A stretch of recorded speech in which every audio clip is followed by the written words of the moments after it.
حضرات علماء کرام، رہنمایان ملت اور میرے عزیز اور محترم بھائیوں، کہ پاکستان کی فوج، پاکستان کے شاہین یہ ساری دنیا کے اوپر الحمدللہ اپنی برتری کا سکہ جما چکے ہیں۔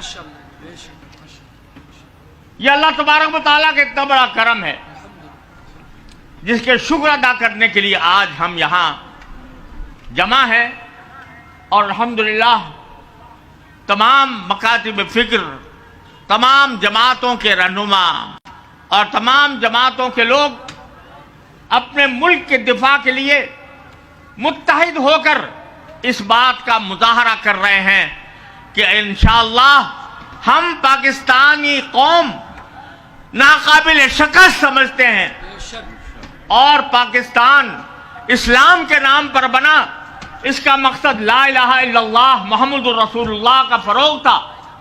اور اس لیے الحمدللہ ہماری افواج کو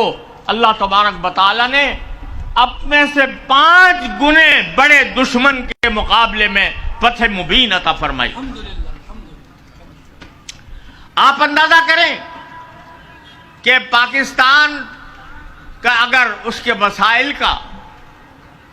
انڈیا کے وسائل کے ساتھ مقابلہ کیا جائے تو کوئی نسبت نظر نہیں آتی، لیکن الحمدللہ ہماری افواج نے، انہوں نے اپنے بزدلانہ، اپنے کمینے قسم کے حملے کو آپریشن سندور کے نام سے موسوم کیا۔ سندور اس سرخی کو کہتے ہیں جو عورتوں کے ماتھے پر لگائی جاتی ہے، اور یہ کسی زمانے میں عورتوں کی غلامی کی علامت ہوا کرتی تھی۔ انہوں نے آپریشن کا نام سندور رکھا، یعنی اس آپریشن کو خود ہی عورتوں کا آپریشن قرار دے دیا، عورتوں کی علامت قرار دے دیا، خواتین کی علامت قرار دے دیا، اور بتایا کہ ہم مردوں کا مقابلہ کرنے جا رہے ہیں۔ اور ہماری طرف سے آپریشن کا نام کیا رکھا گیا؟ بنیان مرصوص، بنیان مرصوص، یا ان اللہ یحب الذین یقاتلون فی سبیلہ صفا کأنہم بنیان مرصوص۔ ہماری افواج نے صبح سویرے کو، انہوں نے رات کی تاریکی میں حملہ کیا تھا، اور اللہ تعالی نے ہماری افواج کو یہ توفیق عطا فرمائی کہ انہیں صبح کے اجالے میں حملہ کرتے ہوئے اللہ کا نام لے کر والمغیرات صبح پڑھ کر حملہ کیا، اور اللہ تبارک و تعالیٰ نے ان کو اس مقام تک پہنچایا کہ آج دنیا ان کی قوت کا، ان کی مہارت کا، ان کے شجاعت کا لوہا مان رہی ہے۔ بھارت کو کسی نے اس طرح دھول کبھی نہیں چٹائی ہوگی۔ الحمدللہ ہمیں 1965 کی جنگ بھی یاد ہے۔ 1965 کی جنگ میں بھی الحمدللہ ایک بزدل دشمن نے لاہور کے اوپر حملہ کیا تھا، اور لاہور کے باشندوں نے فوجوں سے آگے بڑھ کر ہاتھ میں ڈنڈے اٹھا کر ان کا مقابلہ کیا تھا۔ آج الحمدللہ ہماری افواج نے ہمیں ایک بار پھر یہ خوشی کا دن دکھایا۔ اللہ تبارک و تعالیٰ کا ہم اس پر جتنا شکر ادا کریں کم ہے۔ لیکن میرے دوستو، آج کا یہ اجتماع یہ صرف خوشی منانے اور سینہ تاننے کا دن نہیں۔ اگر مسلمان کو کوئی کامیابی حاصل ہوتی ہے تو اس کا سینہ تنتا نہیں ہے، اس کی گردن اکڑتی نہیں ہے، اس کا سر اللہ تبارک و تعالیٰ کی بارگاہ میں سر پر سجود ہوتا ہے، اس کا سر جھک جاتا ہے۔ حضرت انس رضی اللہ تعالیٰ عنہ فرما رہے ہیں کہ آج مجھے منظر اس طرح یاد ہے جیسے اب دیکھ رہا ہوں کہ جب سرکار دو عالم صلی اللہ علیہ وسلم مکہ مکرمہ میں فاتح کے طور پر داخل ہوئے تو آپ اپنی اونٹی پر تشریف فرما تھے، آپ کی گردن تنی ہوئی نہیں تھی، سینہ اکڑا ہوا نہیں تھا، بلکہ گردن جھکی ہوئی تھی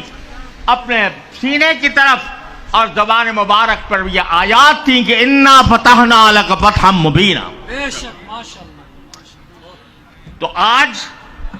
ہم الحمدللہ اس پر اللہ تعالیٰ کے شکر گزار ہیں کہ اس نے ہماری امت کی لاج رکھی۔ عرب لوگ یہ کہہ رہے ہیں کہ مدتوں سے ہم یہ دیکھتے تھے کہ مسلمانوں کے اوپر گولہ باری ہو رہی ہے، مسلمانوں کو قتل کیا جا رہا ہے۔ پہلی بار مدتوں کے بعد ہم نے یہ خبر سنی کہ اللہ تبارک و تعالیٰ نے اپنے فضل و کرم سے مسلمانوں کو یہ توفیق عطا فرمائی کہ دشمن کے شہریوں پر نہیں، عورتوں پر نہیں، بچوں پر نہیں، عبادت گاہوں پر نہیں، بلکہ ان کے فوجی تنصیبات پر اس طرح حملہ کیا گیا کہ آج وہ تنصیبات خاک کا ملبہ بن چکی ہیں۔ اس موقع پر ہمیں سب سے پہلے تو اللہ جل جلالہ کے حضور سجدہ ریز ہونا ہے، اس کا شکر ادا کرنا ہے، اور یہ سمجھ لینا ہے کہ یہ جو فتح حاصل ہوئی یہ صرف ہمارے مادی ساز و سامان کی وجہ سے نہیں، یہ جو فتح حاصل ہوئی ہے یہ اللہ تعالیٰ کے فضل و کرم سے ہوئی ہے، اللہ تعالیٰ کے اوپر بھروسے سے ہوئی ہے، اللہ پر توکل کے ذریعے ہوئی ہے۔ لہذا ہم سینہ تاننے اور گردن اکڑانے کے بجائے ہم اللہ کے سامنے سر بسجود ہوں اور اس بات کا عہد کریں کہ اللہ تبارک و تعالیٰ نے ہمیں اسلام کے ذریعے بچایا، اسلام کے ذریعے ہمیں فتح عطا فرمائی، اور اسلام ہی ہماری وجود اور بقا کا ضامن ہے۔ جب تک ہم اسلام پر قائم رہیں گے، اللہ کے بندے بنے رہیں گے، انشاءاللہ دنیا کی کوئی طاقت ہمیں تسخیر نہیں کر سکتی۔ لہذا آج کا دن شکر کا دن ہے، آج کا دن تجدید عہد کا دن ہے۔ ہم نے پاکستان بناتے وقت یہ نعرے لگائے تھے، پاکستان کا مطلب کیا؟ لا الہ الا اللہ، یہ نعرے لگائے تھے۔ ہم نے یہ عہد کیا تھا کہ ہم ملک کو اللہ تبارک و تعالیٰ کے، اللہ کے رسول صلی اللہ علیہ وسلم کے احکام کے تابع بنائیں گے۔ ہم سے اس میں بہت غفلت ہوئی ہے، اور عرصہ دراز تک غفلت میں ہم مبتلا رہے ہیں، لیکن بچایا ہے تو اسلام ہی نے بچایا، بچایا تو لا الہ الا اللہ نہیں بچایا۔ لہذا آج اس عہد کی تجدید کا دن ہے کہ ہم اپنی زندگیاں اسلام کے مطابق ڈھالیں گے۔ حکومت کو بھی یہ بات واضح رہنی چاہیے کہ اللہ تبارک و تعالیٰ نے یہ فتح صرف اسلام کی بدولت عطا فرمائی اور اللہ پر بھروسے کی وجہ سے عطا فرمائی۔ لہذا اس ملک کو صحیح معنی میں اسلامی ریاست بنانے کے اقدامات کریں، اور پاکستان کا ایک ایک باشندہ اس بات کا عہد کرے کہ میں نے اللہ سے جو عہد کیا تھا میں اس کو پورا کروں گا، میں اپنی زندگی کو نبی کریم سرور دو عالم صلی اللہ علیہ وسلم کی سنت کے مطابق بناؤں گا اور گناہوں سے پرہیز کروں گا۔ مجھے یاد ہے 1965 میں جب بھارت کے ساتھ مقابلہ ہوا تھا تو چوروں نے چوری چھوڑ دی تھی، ڈاکوؤں نے ڈاکے ڈالنے چھوڑ دیے تھے، دفتروں میں رشوت بند ہو گئی تھی۔ آج ہم پھر اسی بات کو تازہ کرنے کے لیے یہاں جمع ہوئے ہیں کہ آج سے ہم عزم کریں کہ اپنے ملک کی خدمت کے لیے، اپنی ملت کی خدمت کے لیے اپنی جان مال کی قربانی پیش کریں گے، اس ملک کو کرپشن سے، رشوت سے، بدامنی سے پاک کریں گے، اور اس کا یہ نہ انتظار کیا جائے کہ حکومت کوئی حکم دے تو ہم پھر اپنی زندگی کو اسلام کے مطابق ڈھالیں، بلکہ ہم میں سے ہر شخص کا فریضہ ہے کہ وہ اپنی زندگی پر نظر ڈال کر جہاں جہاں خامیاں ہیں ان خامیوں کو دور کرے، کرپشن سے پاک کر، رشوت سے توبہ کرے اور گناہوں سے توبہ کریں، اور اللہ تعالیٰ کی طرف رجوع کرنے کا اہتمام کریں، دعاؤں کا اہتمام کریں۔ آج یہ اس اسٹیج پر بیٹھے ہوئے حضرات زعماء یہ مختلف مکاتب فکر سے تعلق رکھتے ہیں، ان کے آپس میں